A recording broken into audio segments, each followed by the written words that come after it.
सीधा सवाल न्यूज में आपका स्वागत है। अब नजर डालते हैं आज की हेडलाइंस की ओर।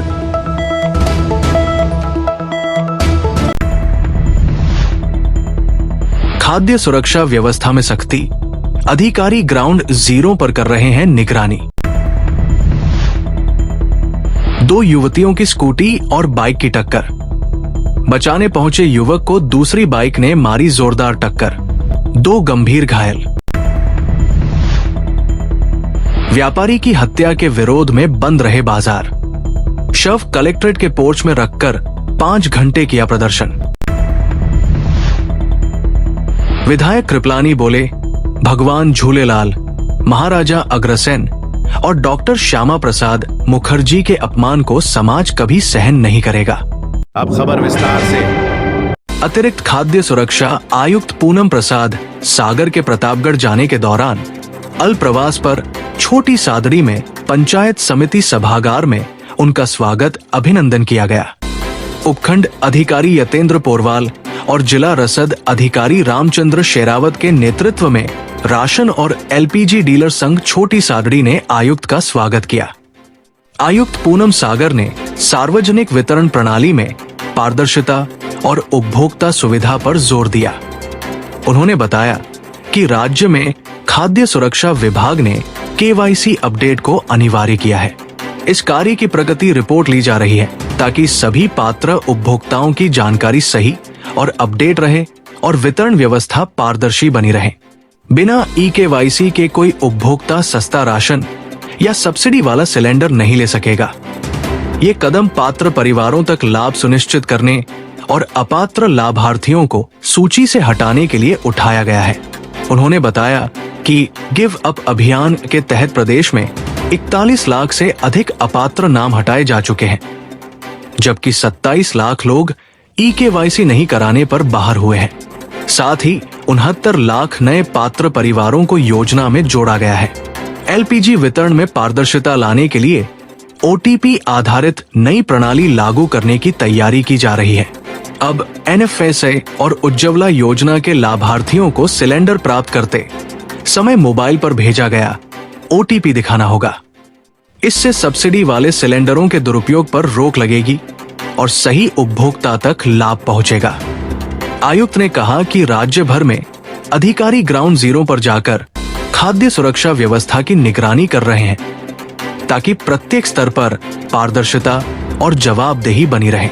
कार्यक्रम में इंस्पेक्टर रामेश्वर मीणा, प्रद्युम्न कुमार सहित बड़ी संख्या में राशन डीलर उपस्थित रहे। लोगों के ई-केवाईसी और आधार सीडिंग कंप्लीट कराएं जिससे जितने पात्र लोग हैं उनको उसका लाभ मिल सके और हमारे थोड़े से एफर्ट करने से उनको अगर गैस सब्सिडी मिलती है तो उन सबके हम एलपीजी सीडिंग कराएं। साथ ही ऐसे लोगों की लिस्ट बनाएं जिनकी की एलपीजी आईडी इनके पास नहीं है, जिनके पास कनेक्शन ही नहीं है, जिससे उनको कनेक्शन दिलाने की प्रयास किया जा सके। छोटी सादड़ी में नेशनल हाईवे 56 पर बरेखन मोड़ पर बुधवार दोपहर हुए सड़क हादसे में 2 लोग गंभीर रूप से घायल हो गए।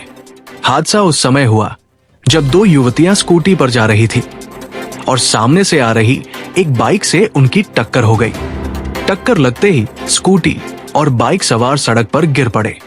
इसी बीच वहां मौजूद एक युवक ने दोनों को सड़क से उठाने की कोशिश की। तभी पीछे से तेज रफ्तार में आ रही दूसरी बाइक ने उसे जोरदार टक्कर मार दी।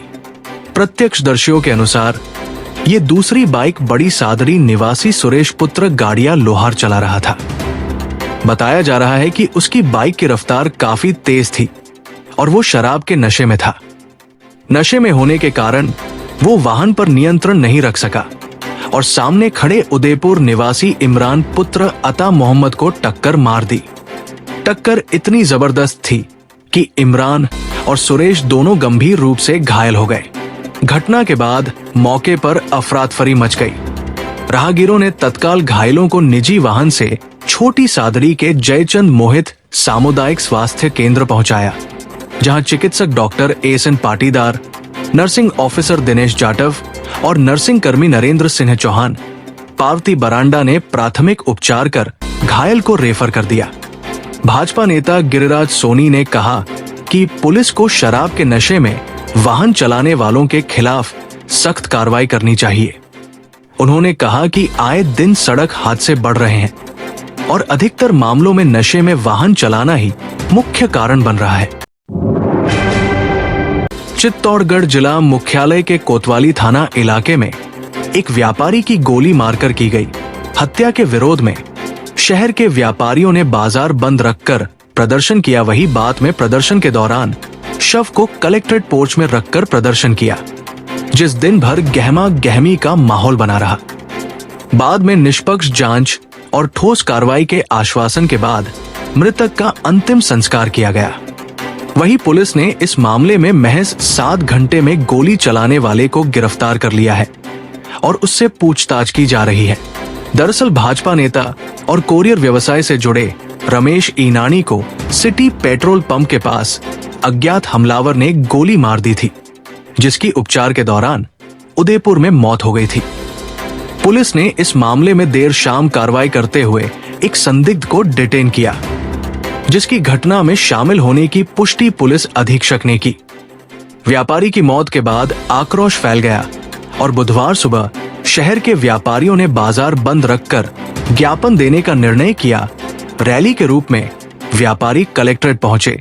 इसी बीच मृतक रमेश ईनानी का शव एम्बुलेंस में लेकर कलेक्ट्रेट पहुंच गए और मामले में सुपारी किलिंग की आशंका जताते हुए कार्रवाई की मांग करने लगे। इस मामले में मृतक के पुत्र की ओर से दर्ज करवाई गई रिपोर्ट में रामद्वारा के पास जमीन विवाद के चलते हत्या करवाने का आरोप लगाया गया। लगभग 5 घंटे के प्रदर्शन के बाद पुलिस और प्रशासन द्वारा मामले में निष्पक्ष और ठोस कार्रवाई का आश्वासन दिया गया, जिसके बाद मामले में शव को अंतिम संस्कार के लिए ले जाया गया। इधर इस मामले में पुलिस अधीक्षक मनीष त्रिपाठी ने अनुसंधान करते हुए एक संदिग्ध को पहचान कर उसे राउंड अप करने की बात कही है। फिलहाल पुलिस टीम मामले की जांच में जुटी हुई है। मेरा नाम हरीश ईनानी है। हरीश जी, एक हत्या हुई है, इसे लेकर आक्रोश है। किस तरह का आक्रोश है, किस तरह की मांगे हैं? चित्तौड़ अभी तक शांतप्रिय रहा। हमेशा यहाँ पर ऐसी कोई घटनाएं नहीं हुई जिसमें कि हत्या, अपहरण, लूट। हमेशा इन चीज़ों से चित्तौड़ हमेशा वंचित और बचा हुआ रहा है। परंतु दुर्भाग्यवश अभी जो घटनाक्रम हुआ हमारे भाई श्री रमेश जी ईनानी के साथ में, उनको गोली लगी और बाद में उपचार के दौरान उनकी मृत्यु हो गई। यह जिसने भी किया, अब जो करने वाला है वो 7 घंटे बाद गिरफ्तार भी हुआ। परंतु जहाँ तक प्रथम दृष्टया देखा जाता है, उनकी आपस में दोनों की कोई दुश्मनी नहीं थी। और जब उन दोनों की दुश्मनी नहीं थी तो ये कृत्य क्यों हुआ? ये किसकी साजिश से हुआ, किसके कहने से हुआ, इसके पीछे कौन है? क्या मांग करते हैं आप? इसका उजागर होना। हमारी मांग यही है कि जो इसमें संलिप्त है, जो भी इसमें जिनके भी कहने से, जिनके इशारे पर ये कार्य हुआ है, उनकी तह तक पहुंचकर उनको गिरफ्तार किया जाए और उनको कड़ी से कड़ी सजा दी जाए। लगभग ये सर्च ऑपरेशन करीब 12 बजे ऑनवर्ड्स मान लीजिए शुरू किया था। और उससे थोड़ी देर पहले हमने CCTV के आधार पे और अन्य हमारी जो टीमें काम कर रही थी, विभिन्न प्रकार की टीमों ने जो भी एफर्ट किए, कुछ टेक्नोलॉजी मदद कर रहे थे, कुछ पर्सनल सर्च कर रहे थे, कुछ लोग CCTV की फुटेज पे ट्रैकिंग काम कर रहे थे। हमने विभिन्न टीमों को, कुछ ह्यूमन इंटेलिजेंस भी गैदर कर रहे थे। इस आधार पे हमने उसको से थोड़ी देर पहले एक संदिग्ध जो लगभग हमारा मुख्य आरोपी है, और क्योंकि लगभग हर चीज़ अब इस समय डिजिटली रिकॉर्डेड है, तो उसको हमने अभी डिटेन करने में हमें सफलता प्राप्त की। सर, प्राथमिक तौर पर क्या जानकारी मिली है? आरोपी कहाँ का है, क्या कारण था, वेपन कहाँ से लाया? देखिए, क्योंकि मैंने अभी जैसा बताया कि अभी इस समय वी आर नॉट श्योर, उसकी आइडेंटिटी भी आदमी वही है और वो प्रथम दृष्टया राजस्थान के बाहर के रहने वाले, और उसके पास में एक वेपन भी रिकवर हुआ है। अभी अनुसंधान बहुत प्राइमरी स्टेज पर है, वेपन अभी है नहीं है, इस बारे में भी चर्चा नहीं हुई है। हम अभी श्योर नहीं है कि उसका वेपन है क्या, वो कहाँ से वेपन लाया। अभी हमारी टीम ने उसके बाद वेपन रिकवर किया नहीं किया, मैं इस बारे में भी अभी पुष्टिपूर्वक कुछ भी नहीं कर रहा। निम्बाहेड़ा छत्तीसगढ़ के क्षेत्रीय कथित नेता अमित बघेल द्वारा सिंधी समाज के आराध्य देव भगवान झूलेलाल, अग्रवाल समाज के आराध्य देव महाराजा अग्रसेन तथा जनसंघ के संस्थापक डॉक्टर श्यामा प्रसाद मुखर्जी के प्रति दिए गए अमर्यादित एवं अपमानजनक बयान के विरोध में बुधवार को सिंधी समाज द्वारा जन आक्रोश रैली का आयोजन किया गया। समाज के सभी वर्गों के नवयुवक, मातृशक्ति एवं वरिष्ठ नागरिकों ने बड़ी संख्या में भाग लेकर एकजुटता और आस्था का परिचय दिया। रैली माल गोदाम रोड स्थित नेहरू पार्क से प्रारंभ होकर मोती बाजार, चित्तौड़ी दरवाजा, चंदन चौक, परशुराम सर्कल, शेखावत सर्कल होते हुए एसडीएम कार्यालय पहुंची, जहां समाजजनों ने उपखंड अधिकारी विकास पंचौली को राष्ट्रपति के नाम का ज्ञापन सौंपा गया। सिंधी समाज के सचिव रवि कृपलानी ने बताया कि रैली का नेतृत्व पूर्व यूडीएच मंत्री एवं क्षेत्रीय विधायक श्रीचंद कृपलानी ने किया। उनके नेतृत्व में सिंधी पंचायत, श्री झूलेलाल एजुकेशनल ट्रस्ट, राष्ट्रीय सिंधी समाज एवं अखिल भारतीय महिला सिंधी संगठन ने सामूहिक रूप से विरोध दर्ज कराया। इस अवसर पर विधायक कृपलानी ने कहा कि भगवान झूलेलाल, महाराजा अग्रसेन और डॉक्टर श्यामा प्रसाद मुखर्जी जैसे महान विभूतियों पर की गई अभद्र टिप्पणियां अत्यंत निंदनीय है। ये केवल किसी एक समाज पर नहीं बल्कि पूरे राष्ट्र की आस्था और संस्कृति पर प्रहार है। ऐसे अमर्यादित बयान देने वाले व्यक्तियों के विरुद्ध प्रशासन को सख्त कार्रवाई करनी चाहिए। उन्होंने कहा कि सिंधी समाज ने सदैव राष्ट्र और समाज के विकास में अग्रणी भूमिका निभाई है। भगवान झूलेलाल के नाम पर किसी भी प्रकार का अपमान सहन नहीं किया जाएगा। इस अवसर पर पूर्व विधायक अशोक नवलखा, भाजपा पूर्व नगर अध्यक्ष नितिन चतुर्वेदी, नगर अध्यक्ष कपिल चौधरी, महामंत्री देवकरण समदानी, कमलेश बनवार, जिला मंत्री पारस विरवाल, जिला प्रवक्ता मानवेंद्र सिंह चौहान, नगर उपाध्यक्ष जगदीश माली, गोपाल पंचौली, ओबीसी मोर्चा नगर अध्यक्ष लाला दशोरा, सोनू आकाश पारख सहित समाज सेवी व गणमान्य नागरिक उपस्थित रहे। सिंधी समाज से भजन जिज्ञासु, मोतीलाल आहूजा, लव आहूजा, वर्षा कृपलानी, जय लालवानी, हर्षा वासवानी, विनोद पुरसवानी, रौनक मंघनानी, प्रकाश मंघनानी, हरीश पुरसवानी, श्याम पुरसवानी, अशोक पुरसवानी, मनोज रहवानी, हितेश दत्वानी, गागो माखीजा, बंसीलाल जीवनानी, गोपाल कृपलानी आदि बड़ी संख्या में मौजूद रहे। रैली के दौरान जय झूलेलाल, भगवान अग्रसेन की जय और दोषियों को सजा दो जैसे नारे गूंजते रहे। कार्यक्रम शांतिपूर्ण वातावरण में संपन्न हुआ और अंत में एसडीएम को ज्ञापन सौंपकर दोषियों पर कड़ी कार्रवाई की मांग की गई। रैली समापन पर भजन जिज्ञासु ने सभी के प्रति आभार व्यक्त किया।